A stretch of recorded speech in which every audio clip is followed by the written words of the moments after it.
Hi, guys. Welcome back to the Daughter Dearest podcast. I'm Olivia. And I'm Simone. Today, we're going to be talking about social expectations and social norms. Just because I'm a college student and I'm a college student that hates going out. Truly, and in my core, I don't enjoy it. I have fun occasionally, but you know where I'd rather be? In my bed. And I'm a 51-year-old woman, and I would tend to agree with you. My preference would be sitting on the couch, drinking a glass of wine, and watching a movie. But It's more acceptable for you to do that, though, than it is for that's me. that is true. That is true. I mean, I try to be in the acceptable range. But yeah, no, it is it is a hard thing, right? To figure out, like, first of all, for you, you started college during COVID. Like, Mhm. literally, you started and the school was actually shut down. You did. Yeah, so the only thing that was the dorms were open, one dining place on campus was open, and I think that's it. I think most classes were online. If you were lucky, maybe you got one in person, but even then, it was hybrid, so it was like a weird kind of transition of like the Zoom kids on the screen and then everyone in the classroom. But that really prohibited going out in general, whether that was for fun during the day or fun during the night. So honestly, for me, my best memories from freshman year were Times Square because that was the only time Times Square was empty, like ever. I haven't been Yeah. back. Sometimes I go just to walk through, just to like feel like gross and be like, To, okay, to to freak yourself out by the guy in the gorilla suit that oh my scares the crap god, out of you. yeah. You guys already know I hate gorillas. So, but going from that kind of COVID of, well, what are we going to do this weekend? Well, I guess we can go to Central Park to, oh, what club do you want to go to this weekend? Is a really hard transition. And I've never been a social individual. That doesn't mean I love to talk. Everyone knows I love to talk. This is like a straight fact of life. And I love to talk to new people, but I find it exhausting. Um, I like, it's just not where I get my energy from. I'm definitely an introvert. So I call myself an extroverted introvert. So once I'm out there, it's like I can make it happen, right? Like, Mm-hmm. and I love to hear people's stories. Like, I love to, obviously I love to share my story because that's what I do as a speaker. But I love to hear other people's stories, but sometimes it's hard when you are like to put yourself out there. So it's once you get there, I think, like, that might be a little bit easier, but it's like taking that first step to actually get there. Like, right? Like, I think Mm-hmm. saying, okay, we're making plans and we're going to go out at 9 o'clock tonight. And I'm like, oh my gosh, 9 o'clock's my bedtime. Exactly. I'm in bed by 9. Heaters are on, keep it bright. Yeah. So, I mean, it's hard. And again, I think that the lockdown from COVID, especially for you guys in New York City, and obviously many places around the world had very serious lockdowns. It's like kind of hard to find your groove, or maybe you realize that you really like staying home now instead of like spending a ton of money and going out, and there's a lot of factors involved. Yeah, in high school, I had a solid group of friends and they would definitely force me out of the house, but it was forcing me out of my house to go sit in their house. So it wasn't Pretty like going much, out pretty and doing much. anything. Yeah. Because granted, like Sarasota is not the most teen friendly city in the world. Um, but that definitely, in COVID as well, those two factors really made me more of a homebody. I love to like go out and try new things during the day, but once the sun starts setting, I get tired. I feel like I've been an old lady since birth. Dad always used to say that I was the only kid that tucked myself into bed at night because I would just go up when I was tired. Well, Ari does it as well. Like, he'll even do it at a friend's house. He'll be like, he's invited for a sleepover. I mean, he's 18 now, so you don't call it a sleepover, but he's going to hang out at a friend's house, and they're all like, "We want to go out and do this," and he's like, "I'm going to bed. See you tomorrow." Yeah. Like, so you guys are very similar souls in that way, where you know what you want. Like, if you're tired, you're not going to let anybody peer pressure you into doing, well, at least most of the time, doing Yeah. something that you don't want to do. And that's You know? really what I wanted to talk about today is peer pressure, but also this concept of FOMO, so fear of missing out. which I don't know if it was necessarily a thing during your generation or your time growing up because you didn't have the social media like we did. But No. I know sometimes I just post pictures, like fake photos, not even fake photos, but like I was out to dinner with you guys and I just posted the picture of the restaurant we were at, kind of to like show off a little bit. And that's what FOMO is all about. People on social media are just showing off, so other people get envious. Okay, first of all, let's not do that anymore because that's kind of annoying to me. But, if you want to post a picture because you love being with me, that's Well, it one wasn't even a story. picture of you. It was Oh, it was a restaurant I was okay. at. But I mean, you see it all the time though, right? Like people are posting stuff just to get the attention because they were, somewhere and they want people to see that they were there. And were they actually having a good time? I don't know. Like it's just that whole point Yeah. of showing that you were somewhere, which I don't know if that's I kind of feel like that's a crappy thing, right? Like, and I think social media in general has like really stressed our society that what's real and what's not, right? And Mm-hmm. there's so many pressures around it that it's kind of fascinating to me because no, this did not exist. FOMO was not a phrase Yeah. when I was your age.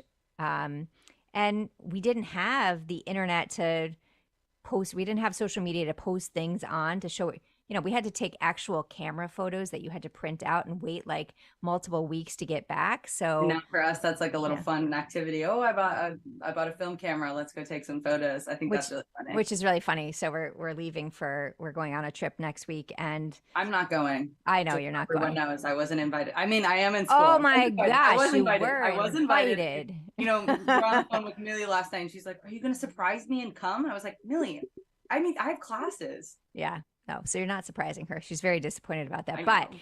what did So she ask for the trip? She's like, "Can we go by Target and get a couple of disposable cameras?" And it's like a really funny thing to me because what I love now is, and I know we're getting off track, but what I love now is digital, right? Like you can take mhm. 60 of the same photo and pick the one that you like. Where when you have, a film camera or a disposable camera, you take one and that's it. That's what you get.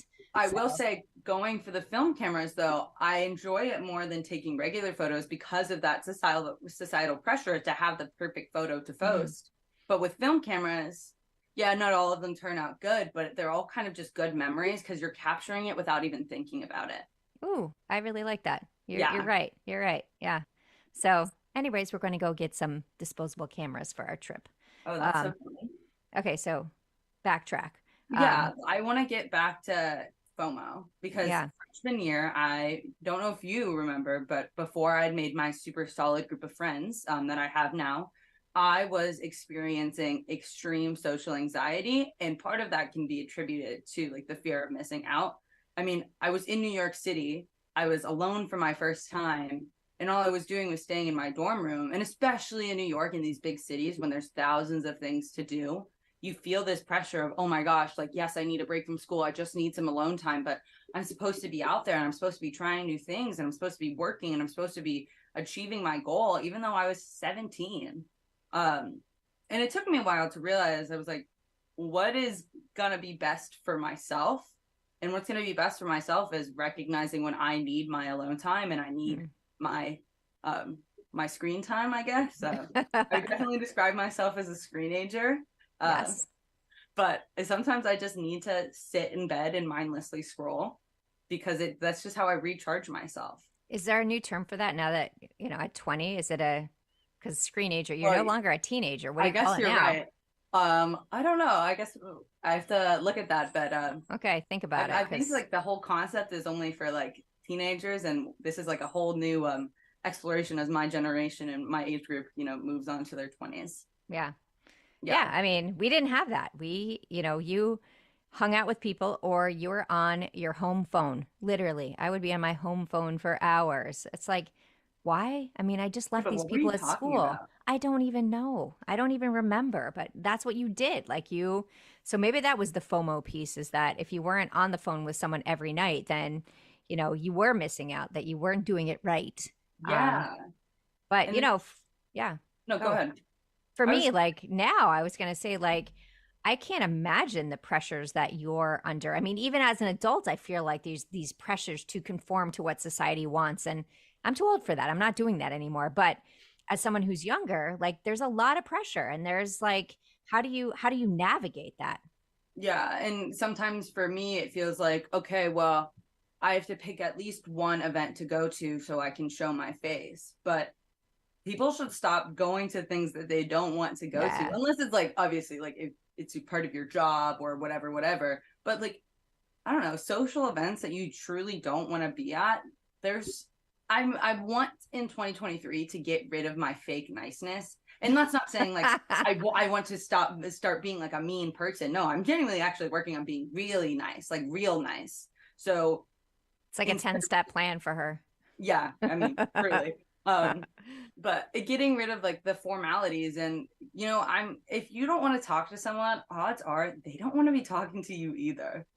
Like Yeah, there's no point in doing the but it's sometimes you definitely don't know that you want to talk to them. So I read two interesting things today. One was I read that I forget who posted it, but it was about that if you have an optional, like a work event, like an event, a work event Mhm. dinner or something like that, that people shouldn't be required to come unless they're getting paid. Like you're putting them in this socially awkward situation. And like if I think back to all of the times where, you know, we've so for your dad's work where he's had like a holiday party or something like Mhm. that and people show up and they bring their spouses and it's always super awkward for them because like they feel like they need to be there and yes they're getting a really nice dinner and that should be fun but then they have to talk to people that they don't really want to talk to and Yeah.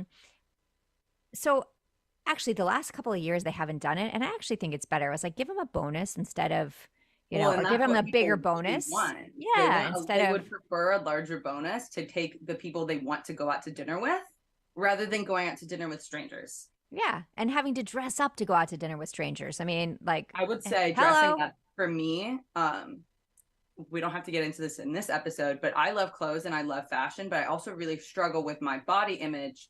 So unless I have the perfect outfit on, it really deters me from going out, Mm. which is one of the reasons like I like staying in so much because I feel so much more comfortable with myself when I'm in my sweatpants. Like I like, and I'm able to just enjoy myself more. Okay, I what don't are you know. wearing? What are you wearing right now? Just out of curiosity. You're wearing a very cute I'm shirt. wearing a nice top. Unfortunately, I'm not wearing sweatpants because Oh, I'm wearing oh, shorts. But I okay. was wearing sweatpants, and then I was doing my makeup, and I have this one liquid blush, and I opened it and spilled it all over my pants. So that was great. Okay, okay. So I'm going So, to do laundry after this. It was really like, oh, you don't have any sweatpants left. Now you have to go do laundry. yeah, I got it. So, I mean, I'm wearing a nice shirt, and yes, I'm wearing leggings on the bottom because that's Well, what and we that's do what these everyone is days. doing in the work events. We, in my, not to get off track again, but Yeah, in my I know. business and fashion class, we were talking about some suit company. I forget the name, but the how their sales are going down because like people are on the tops now. Yeah. They don't need the pants. They just need the blazer on top. So we're talking about ways to innovate that. So like jackets that look good and like are very comfortable, but just for when you're sitting on Zoom.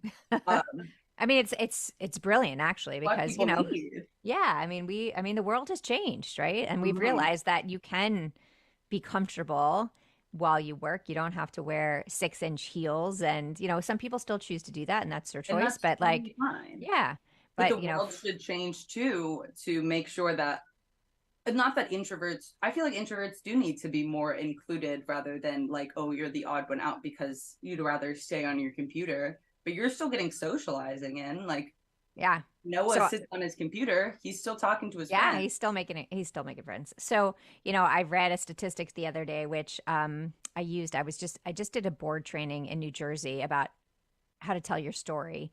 And one of the statistics I read, because one of the things we're going to talk about is how to have a conversation when you don't feel comfortable. Like, how do you, instead of asking the basics, like figuring out how to broaden, so you actually learn something about the person that you're talking to. Mm-hmm. But the statistic was that 93% of people who go to an event feel shy. Okay, first of all, I thought that was pretty shocking, but then I thought about it. I was like, okay, kind of makes sense. And then, of course, someone said to me that 63% of statistics are actually made up.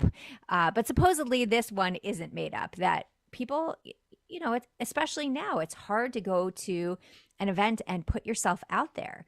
So, one of the things I did with this group is something called a conversation stack, which was from a guy, Dale Carnegie, um, How to Meet Friends and Influence People. He, a visionary way before his time, like the 1930s.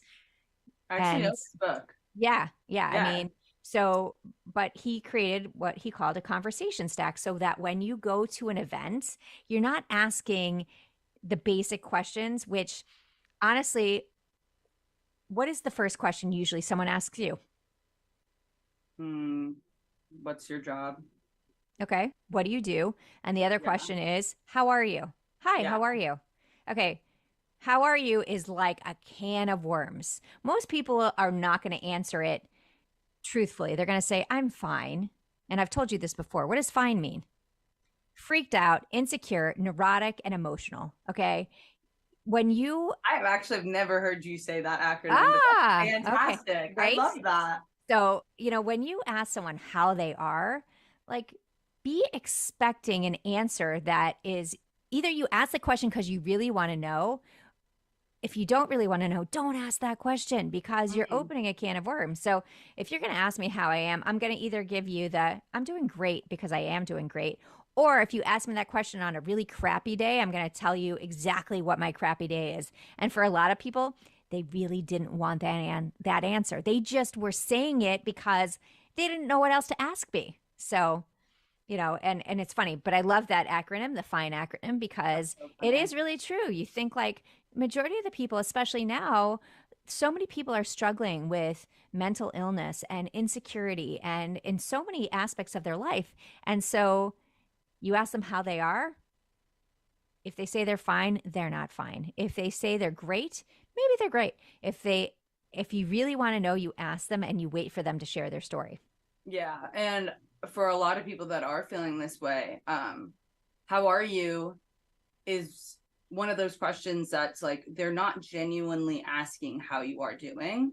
And so you don't feel comfortable enough because you don't want to trauma dump or just get all emotional on people that aren't wanting to hear that. And then if they are wanting to hear that, there's kind of this line where it's like you don't know what they actually want. Yeah. And so when I first heard about this conversation stack, I'm going to give a shout out to a friend of mine, Jamie, who did a board training in Sarasota. And I hadn't really heard about this before. And it was, it was really eye opening because it really makes you think about the questions that you're asking, really being intentional. Like, I know a lot of times we go to an event and we're like, stay away from me. We don't want to meet anybody. But you got to remember that everybody has a story and you never know who you're going to meet. I mean, I met my closest friends in my mid 40s. I mean, who does that happen to, right? You meet your friends when you go on the playground. Do you want to be my friend? And on the playground, people are like, oh, yeah, I want to be your friend, or little kids are. But not in your mid 40s. In your mid 40s, people are like, stay back. So for me, I think asking intentional questions where you really want to know the answers makes such a difference. And so, this conversation stack, like it starts with that you introduce yourself. So when you go to an event and you see someone standing there shyly, as 93% of people claim to be, you go up and you introduce yourself, right? I mean, you're already there. You made the step to be there. So Mm-hmm. now, like, move it forward. Um, and then ask questions like, you know, the next step is, so there's a whole thing where you picture a nameplate. Okay, the nameplate has your name on it. It's inviting you over there. So you go over there and you introduce yourself, and then you look at, this is like walking down the street and you see a house. What kind of house is it? So it's just to remind yourself of these things. So, okay, a purple colonial house, just throwing it out there. So now Okay. you have your nameplate and a purple colonial house. And then from there on the patio of the house, and I do this with movement. So you do all kinds of stuff, but since we're going to be on a, you know, only certain people are going to see the video and most people are going to hear the podcast, I'm not going to do movements with it because that would be kind of awkward. But then so there's a family standing on the patio. It's a grandmother, a grandfather, a mom, a dad, a baby, you know, a dog, a cat, Mm-hmm. everybody. And then the next thing is you go into the house, and on they invite you into the house, and on the table right inside the door, there's a picture of the family doing something athletic. What are they doing? Just throw something out there. What are they doing? They are riding their bikes. Okay, they're riding their bikes, riding their bikes, riding their bikes. Okay, and next to that picture, there's a model airplane. Model airplane. So, and then they invite you to sit at their table, and on their table is a bowl of passion fruit. Okay, passion fruit. So, and then before you leave, the grandmother hands you a bouquet of roses, and it's to say thank you. So when you go back through all the steps, and this is the abbreviated version, but basically the first step is you see the nameplate, you introduce yourself. Hi, it's nice to meet you. My name is. The next step is really saying, where do you live? Where are you from? And for so many people, that can build such a huge connection because you never know who you're going to meet, right? Like, and Mhm. there's this geography piece where all of a sudden you have a connection. My biggest connection is when I say I'm from Sarasota, everybody says, "Oh, my grandmother lives in Sarasota." Yeah. I was like, "Okay, I'm not your grandmother, but yes, lots of grandmothers live in Sarasota." And then the family on the patio. You never want to ask somebody, "Do you have kids or are you married?" But you can ask questions like, "Where is your family from?" Where were you born? Anything like that. I had a friend one time say to someone, "Hey, I heard you just got divorced." I was like, that is not a question that you ask people. Ooh, So being wrong really statement. right, being really sensitive to the questions that you ask. And then, obviously the picture of the family doing something athletic that really goes back to, what do you like to do for fun? So asking the questions, what do you like to do for fun? And you might find a connection there. And then obviously the airplane, what do you think the airplane stands for? Travel. Travel. Okay. Where do you like to travel? Where have you been recently? And then sitting it down at the table with the passion fruit. The passion fruit stands for what are you passionate about? You know, what makes you excited about things? Like, what do you love to do? And then the last thing is obviously when you finish talking with a person, it's about thanking them for their time. So understanding that like you went through all these steps and asked them these questions, and you'll be amazed when you start asking really intentional questions, the responses that you get and how connected you can be after one conversation. Hmm. That's honestly, I like that a lot. You would I like think it even more. people, You would like it even more if I did the movements with it because it would make you mm, laugh. That's a video for just Facebook or something. Yeah. okay, we'll try that out. I just think people are a little bit afraid to start genuine conversations because of this fear of rejection a little bit as well. Um, but most people are just looking for a friend. I don't know if I've ever met anyone that's not open to meeting new friends. Yeah. I mean, again, if you come to an event, you're there because you feel like you should be there or you want to be there, or maybe your friend forced you to be there, whatever it is.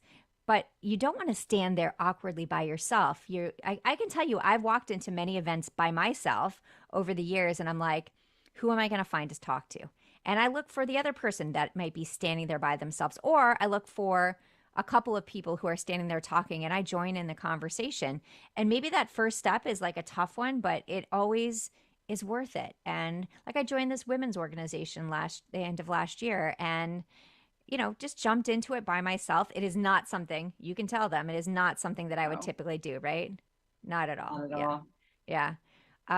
But I've found a lot of fulfillment from it because I'm meeting new people that I would have never met in any other realm. And I'm really expanding friendships and learning how to kind of navigate these kind of difficult social situations that I shied away from for so long. I mean, I would tell you that how many times did, Rob go to events without me because I'm like, I'm good. I think I just want to stay home. Yeah. So Yeah, I'm I trying would to, say a yeah, good amount. yeah. So I'm trying to push myself out of my comfort zone. And this has really helped me and really being intentional about what I'm asking and not just asking, how are you? Because even after someone answers, if they just say fine, where are you going from there? Yeah, Right? Like you got no traction. You're right back at the beginning again. So really thinking about asking intentional questions can really help, and it makes the other people feel like you're interested in what they have to say as well. It's not just about you, it's about the other person. absolutely. But back to my original point though. Don't go out Yeah. if you don't want to go out. Yeah.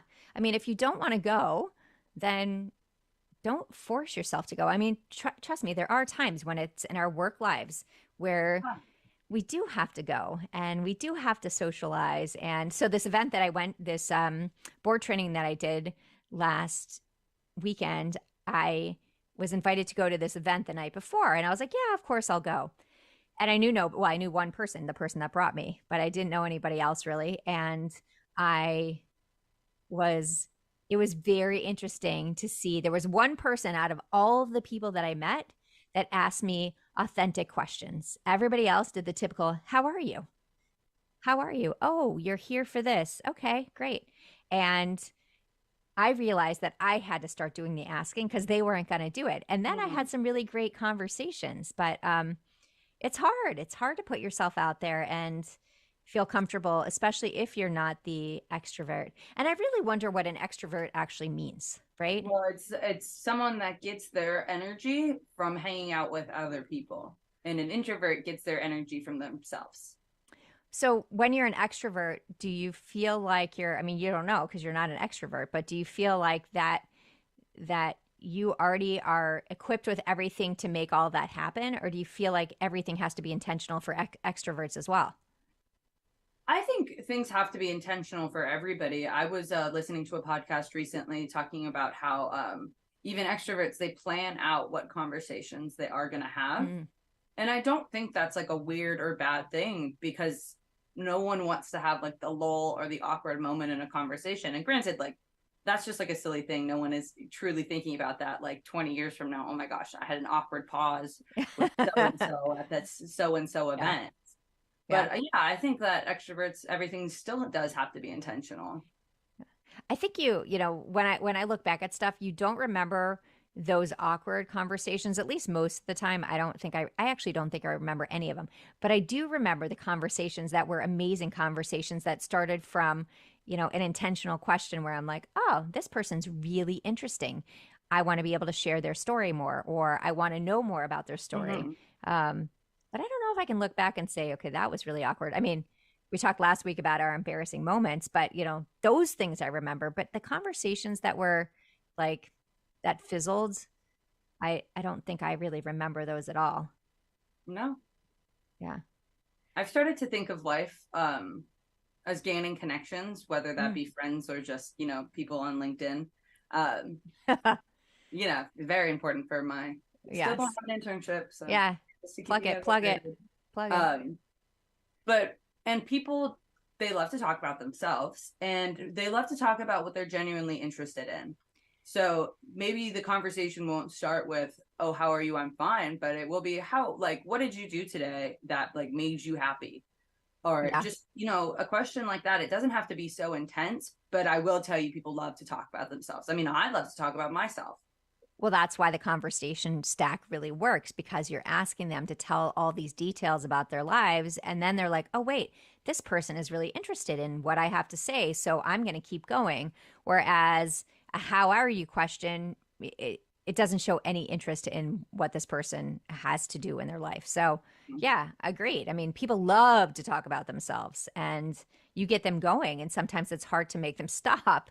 But again, you can learn something from everyone you meet. And that's why I always love doing the things where I'm sitting at the airport bar and I start a conversation with the person next to me or on the airplane. Some of my best conversations. I mean, there's times like I got to feel it though. Like there's times where I'll get on the plane, I'll be like, I just need to chill. But other times I'm like, I know this person is going to be really interesting. So I want to start a conversation with them. And I have had multiple hours of conversations with random people on an airplane and learning their stories. And it's been like very impactful for me. But you got Yeah. to feel it. You got to feel it. Like, right? Like and that's what I worry about. Like, not your generation, but even younger than you. Like, their ability to have a conversation, so much of what they do is over text. And like, you don't even see them wanting to even answer the phone. So their friend calls and they'll be like, deny or decline. And then they text them. I'm like, do you know how to talk? So, I mean, I guess that's a social pressure for them because they're so used to texting and sending photos and whatever, all the stuff you guys, younger Yeah. than you, but you do too. But, all of Yeah. those things, It's definitely an interesting world, and I guess we'll see what to come. But my little advice slash tip for the day is that if you're scared of talking on the phone, what really has helped me is I put it on speaker. Mm. I don't know why, but it instantly makes, like, whether it's a doctor's call or just talking to my parents, makes the call 10 times easier for me. Wait, you're scared of talking to us? What are you No, talking about? sometimes, well, not you guys. I guess I guess not my parents, but I was like, what? who do I do that to? When I'm ordering like Yeah. anything, I put it on speaker. Yeah. I put you on speaker, but that's usually because I'm doing something. Yeah. You're usually cooking or something. But I know. yeah, I mean, I think that that's a really interesting strategy because it's something that your sister also has struggled with for a really long. She's gotten much better, but the idea of having to call someone was like out of her comfort zone. Even going up to order food was out of her comfort zone, and maybe fail on me as a parent that I did so much that you guys didn't have to deal with that. But, that's part of real life. You have to go out there. And obviously now we have Instacart and we have Uber Eats and we have all these Hmm. things where you don't actually have to have human connections, but Hmm. human connections are what really drives the world and what moves you forward in your job and moves you forward in your friendships and allows you to see the world from different perspectives. And if everything you do is through an app and you're just clicking things, like how do you expect to expand that? You gotta, it's good to be uncomfortable, right? It's important that we push ourselves so that we are uncomfortable because that's the way we grow. I completely agree. Yeah. So, I mean, what are you doing to push yourself to be uncomfortable? Um, I mean, I I'm joined this women's group, so I'm meeting with the professor today after putting it off forever because I really didn't want to talk about this issue. It's for my capstone project, so my senior thesis, and I'm finally meeting with her. And that's not in my comfort zone. yeah. But it's things we have to do, right? So the first step is making the decision to make that happen. And once Mm-hmm. you're there, you have no problem talking with people. Like you are like, if people didn't know that you struggled with it, they would just say, oh no, she's an extrovert because you are super social and you love to talk, but it's finding the right people to talk with. So you got to push yourself outside of that comfort zone to make sure that you can talk to anybody. And I have to do that too. And even at my age, that it is still a hard thing to go to an event and put myself out there, or not even an event, but in a small group where I'm like, Mm-hmm. oh, okay, how do I start this conversation? So it's just we all are working on these things. It's not you, it's not me, it's everybody. Like it's something that we all deal with all of the time. And but it's important that we talk about these things so that we understand that we are not alone. Like the things that we struggle with, there's not one person that doesn't struggle with something, right? I mean, Yeah. so understanding that, I think for a long time I thought like, oh, I'm the only one that struggles with this, or I'm the only one that struggles with that. And that's not reality. But until you have a conversation with someone, you don't realize that they're struggling too. And the ability to help each other because, you might be struggling with similar issues, it's always worth the conversation. Yeah, Yeah. I completely agree. Okay. Okay. So, It was really a pep talk for myself because I don't want to go out this weekend. I have an accounting exam on Tuesday, um, and not ignoring the accounting exam, I didn't want to go out anyways. So are you going? absolutely not. I have an accounting exam. Oh, so so this didn't pep talk you at all? Well, a pep talk means you're realizing, because they're not events that are necessary and for me to be at. Well, And I mean, I did invite you to when I'm coming out there, and oh, in two yeah, and weekends, I invited you to an event that a friend said, "Oh, bring Olivia," and you instantly said yes. You didn't hesitate, and it's all. I mean, I guess we're gonna be there, but it's all like random people that she doesn't know. So, mhm. but yeah, you didn't hesitate on that one, so that was good. Yeah, I just know what I like to do and know what I don't like to do, Yeah, and I think that's the most important thing. yeah, and again, it's important to push ourselves out of our comfort zone, but also if you really don't want to do something, like why do you have to? You don't like, but it doesn't mean sit home by yourself all the time. Doesn't absolutely doesn't mean that. It's making choices that I always say that it's important to ask yourself what you want. Not don't tell yourself that you can't do something, but ask yourself if you want to do it. And that goes back to almost everything that we do in our lives, because I think instantly we think that, oh, if we struggle socially, oh, we can't go to that event because I might not have anybody to talk to. But I really think the question is asking yourself, do you want to go? And if you want to go, then you're going to figure out how to make it happen. It's taking that first step and moving yourself forward. Yeah, I completely agree. Okay, so this weekend you're just staying home and you're studying. Well, we are having a Super Bowl get together on Sunday. Ah, okay, so that's People are something. coming over. Okay. But I will be studying majority of the weekend, hopefully. I want to ace this. Good for you. That's, I mean, she asked me, what was it, 2 years ago? She asked me to help her with an accounting test or like study for an accounting test. I knew nothing, and I'm a CPA. Like, I don't practice, but I was like, I have no idea the answer to these questions. I was like, go look it up. Yeah, I mean, so life has changed a little bit since I took my CPA exam when I was 20 years old. So your age, yeah, that's how old I was when I took it. So yeah. Oh, okay. And I passed it. I passed it. Like, congrats. 4 seconds. Four sections. You had to get a 75 to pass each section. And I got 75, 75, 75, 78. And I was like, oh, I'm an overachiever in one section. I studied way too hard for that section because I got more, 3 points over what I needed. Oh, you're ridiculous. Yeah, I know. But the sad part is I really haven't used it much, but so I can't even help you with your class because it's beyond my comfort zone for that. I tried. I tried. I'll figure it out. Yeah, you'll figure it out. You have a friend that will help you with that. Yeah. I'm fine. Yeah. So I mean, we're going to Mexico. That's what we're doing. So Ooh. I don't think I'm gonna meet new people. Who knows? Maybe I will meet new people while we're there. Why not? I'm hoping the kids will. It's this. It looks like it's going to be a lot of fun, and they're all freaking out. We have to hang out with each other. I'm like, okay. That's like when Millie said that you're going to surprise me, right? You're going to show up, Olivia. And so, no, I wish. Like I know. Be in the sun right now. Unfortunately, I cannot be. Yeah, you're just going to use your little sun lamp. Yeah. It works. It works, But we'll see. We'll see if they'll like go out of their comfort zone to talk to other. Ari's usually pretty good about that when we go to like different places. He ends up, because you know where he connects? He connects through sports. So someone will be playing basketball and he'll jump in and play basketball.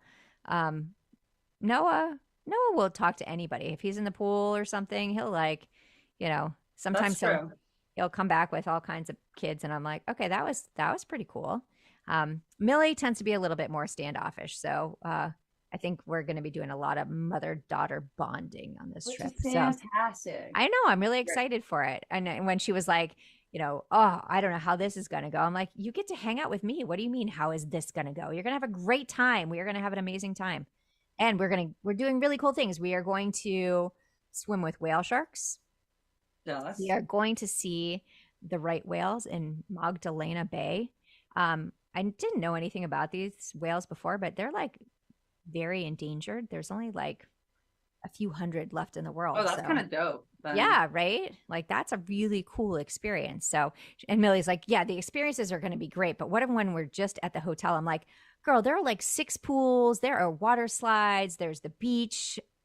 Okay, I think you're going to find stuff to do. She's so nervous. It's okay. I know. She's nervous. It's the social anxiety piece of like having to, how am I going to meet other people? And so it affects all of us, just proof that there's not one of us that doesn't struggle with things. So.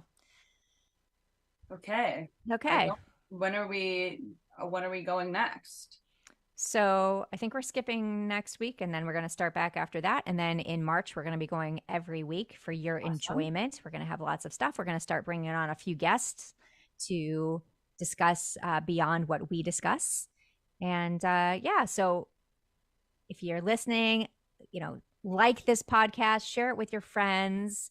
Follow us on Instagram and Facebook. Yes. And, and we also have personal handles. I'm author Simone Canego, and I'm just Olivia Canego, I she's think. just Olivia Canego. Well, don't But add if the you, Justin Fest. That my Instagram won't pop up then. yeah, exactly. And I think honestly, Olivia Canego, you're the only Olivia Canego in the world. I am the That only I can say for a fact. yes, and I am the only Simone Canego in the world. So if you want to find us, you can find us. Definitely. But we'd Not love to hidden. hear, yeah, we would love to hear back from you on what you like, what you want to hear more of. And thanks so much for joining us. Again, Absolutely. the Daughter Dearest podcast, authentic mother-daughter conversations. We love to talk about the things you're thinking inside your head, and maybe it's hard to talk about. So that's what we're here for. Absolutely. I'll see you Have guys a next time. Yeah, see you guys next time. Have a great day.